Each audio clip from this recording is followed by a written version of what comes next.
Hi, and welcome to 647. I can't tell you how many people call me and do this routine. It's humiliating. Because there's a famine of truth in your land, and this is your quick news fix. And the truth starts now. All right, take one. I'm going to be the first to admit it. Trump's trip to the UK appears to have been a great success. An absolute charm offensive by the Brits to honor Trump and Melania and our relationship between nations. Trump was on his best behavior and showed himself as a gallant and engaging international statesman. We don't always get to see that. The Brits rolled out every carriage and every red carpet and all the pomp and ceremony they are famous for. And it worked.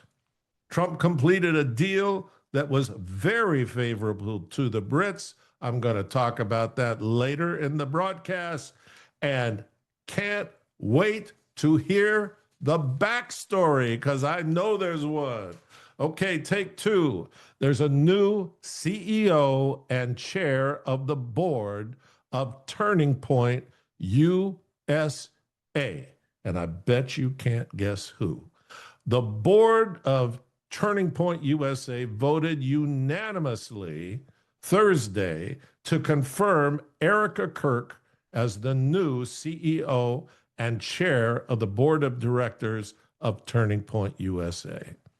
The board announced that the organization was equipped to overcome the loss of their beloved leader and was proud to replace him with Erica Kirk.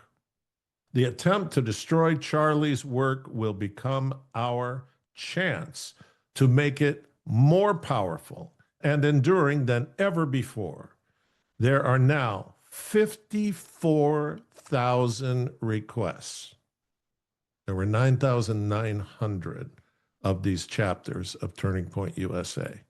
Now there are 54,000 requests from high schools, from colleges and universities, and from churches. This is exploding.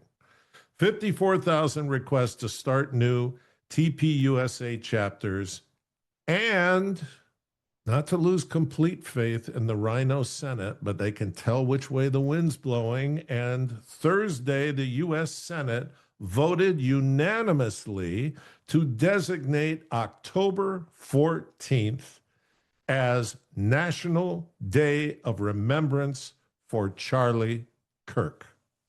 Sometimes they get it right. This time they got it right. Thank you, God. All right, take three. The deal maker of Windsor Castle. Trump and UK Prime Minister Keir Starmer signed a $350 billion investment deal for AI development and expansion and the construction of 12 advanced nuclear reactors for Northern England. What happened to the Green New Deal? Everybody was into it. Everybody was on it. And then the AI thing came and they stopped that bad boy flat. AOC can wish for it all she wants. It's not coming back. It's all about nuclear power now. And we're all okay with it all of a sudden. Okay. I can go along with the flow. This deal will create 15,000 new jobs for the UK and 2,500 jobs in the US. Those two numbers, the Brits get 15,000 jobs, we get 2,500. There's a backstory here. Trump was getting something, and we're not hearing about it, but we are going to hear about it. The reactors will power the AI industry in England and bring power and heat to 1.5 million homes in northern England. And if you remember, England and Germany were freezing last winter because they went green. AOC could have gone over there and distributed firewood. She didn't do it. All right. Quantum computing technologies for defense, finance, and healthcare industries are a part of this deal. And by 2028, the UK will no longer have to buy nuclear fuel from Russia and China because they'll be producing it from their own reactors. So this is great for them. Good job, Trump. Way to go. And if you remember, I mean, the UK got badly bent over on those tariff negotiations. And I'm sure part of it was, okay, I'm bringing my wife over. We're going to talk about this. You're going to make a big fuss about this, a charm offensive. I'm going to be gracious and we're going to make a deal and we're going to balance this whole thing out. I know the guy. He is always making deals. Take 4, a Florida radio station rebranded as Trump Country. 93.7 WEHL in Fort Myers has rebranded their entire operation as Trump Country. 93.7 Make Country Great Again. 93.7 plays both modern and classic country hits. They also use a voice actor for lots of their ads who sounds exactly like Trump. And just like Trump's whole trip to England has, there's a lot of stuff you can't see up front. This whole move with this radio station, there's a backstory here. I'm going to give it to you. So these boys are having fun down there, right? 93.7 General Manager Jim Schwartzel is running for Congress to take Rep. Byron Donalds' seat. So all the more reason to be branding Trump. They're using pictures of Trump in a cowboy hat and Trump country, all this stuff. And the smart money is on Byron Donalds to be the next governor of Florida. And it wouldn't surprise me if Jim was the next representative.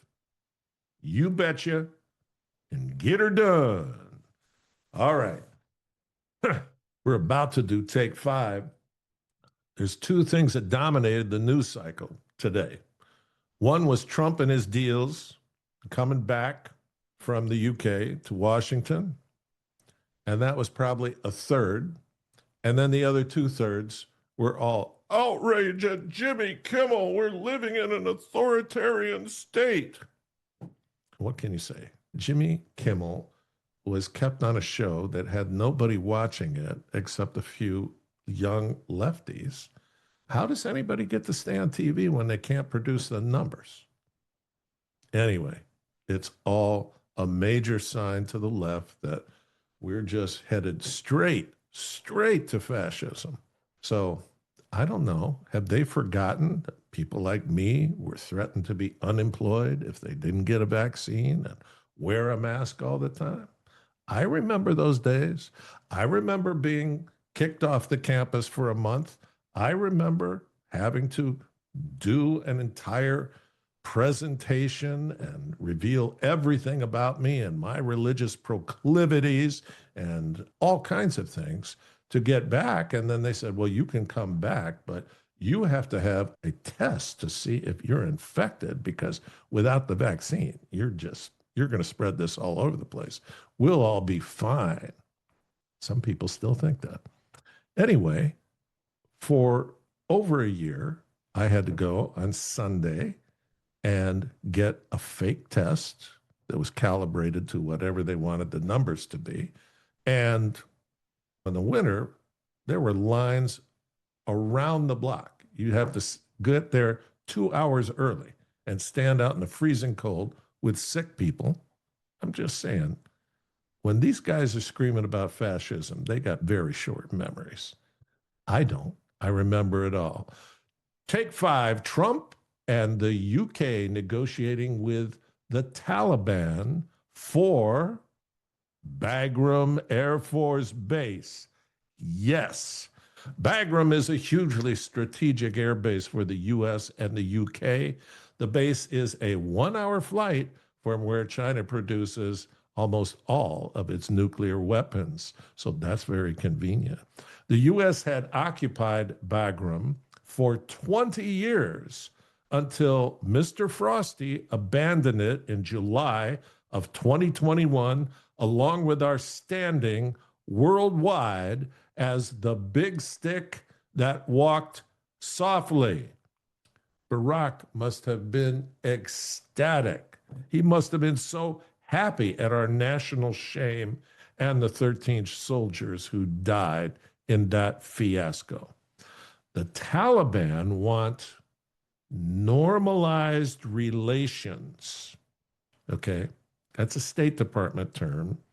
It doesn't mean normalized relations. What it means is the Taliban want pallets and pallets of cash. Thank you again, Barack, for establishing that precedent. I hope we get into why you did that later on. Not today. Okay, it's Friday. I get it.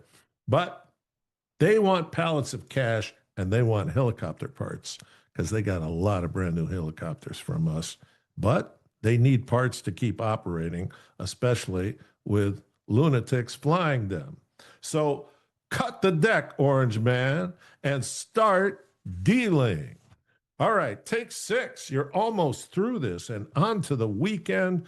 And this is an arms international study. It's the first international study we've done. It's a goodie. Arms, Advanced Reprobate Mind Studies. So this is the country of Colombia. Socialist regime runs afoul of diversity quotas by appointing male porn star who identifies as female. I'm not making this up. This is from a Breitbart story by Christian Caruso. All right, are you ready? Juan Carlos Florian, a former gay pornographic actor who refers to himself as female, resigned from his position as Equality Minister of Colombia on Wednesday amid an ongoing lawsuit that argues his designation broke the ministerial gender parity quotas demanded by Colombian law. See, this crap starts at Columbia Teachers College in New York City, and then it infects the whole world, and it's all the way down here, alive and well and thriving in Colombia, a country desperate for responsible leadership, and they have this crap going on. Florian, a longtime LGBTQIA2, I'm not making that up, activist, is described as close ally of far-left president Gustavo Petro and another controversial figure of Petro's administration. Petro appointed Florian as the nation's equality minister in August. That'd be last month. August. Florian reportedly claimed during a podcast at the time that he refers to himself as female because, according to him, he is a person and a faggot, his words, not mine, but is not gay. Days later, Florian further claimed to be a person of non-hegemonic gender and asked to be formally addressed as ministra. Minister, you'd be lucky to call me minister, buddy. I'm going to call you something at the end of this. There are 2 more solid pages of this gender fluidity madness that these lefty Marxist socialists, soon to be taking over New York City, are foisting on their countrymen instead of improving the quality of life in Colombia. Ministra, pinche cabrón. But we're not pinche cabron. No. We are enjoying the fact that it's the end of the week. This is the last 647 for me. And I am finished with my work. But you have just begun. You must share. You must like. Me gusta, see? You must like, and you must make comment, and you must push us out into your network. And if you do this, I promise you, I will speak to the great God in heaven to put his arms over you and bless you all the way through the weekend. And he will do this because he does it for me. And I'm not a ministra. I'm not a pinche cabrón. I'm just a guy who makes mistakes. So there's hope for everyone. God bless you.